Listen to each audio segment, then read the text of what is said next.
Everyone in the courtroom thought it was just another case. A young black man named Malcolm sat quietly at the defendant's table, dressed sharply in a navy blue suit. Across from him stood two white police officers, confidently giving their version of the story.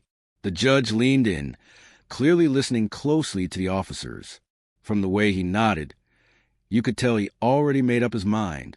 One officer said, "We pulled him over because he matched the description. He got aggressive and refused to show ID." The other added, "We feared for our safety. He reached into his jacket, and we had no choice." The courtroom was silent, except for the scribbling of the clerk's pen. Malcolm remained calm. Then the judge leaned back and said, "Given the officer's statements and the defendant's lack of identification at the scene, this looks straightforward.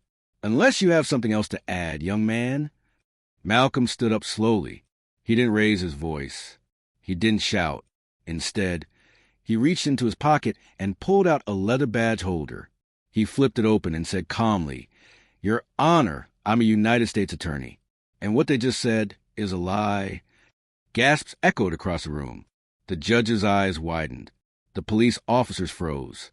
Malcolm continued, "I wasn't reaching into my jacket. I told them I was getting my badge. They never gave me a chance. Instead, they threw me to the ground. And before I could say a word, I was handcuffed and called just another thug." He walked toward the judge's bench, laid the badge down, and added, "I've prosecuted federal cases for 5 years. I've trained law enforcement on constitutional rights. And I know exactly what excessive force looks like." The room was dead silent. The judge, now red-faced, adjusted his glasses and stammered, I was unaware of your position, Mr. Daniels." Malcolm looked him in the eye and said, "It shouldn't matter who I am. What matters is that they profile me for my skin, not my actions. And if this happened to me, someone with power, imagine what they do to people who can't defend themselves."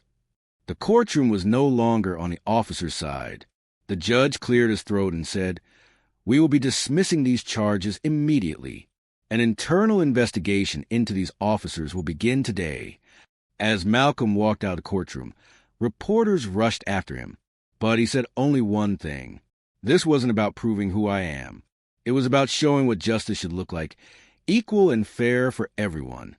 And in that moment, the system that tried to silence him was forced to listen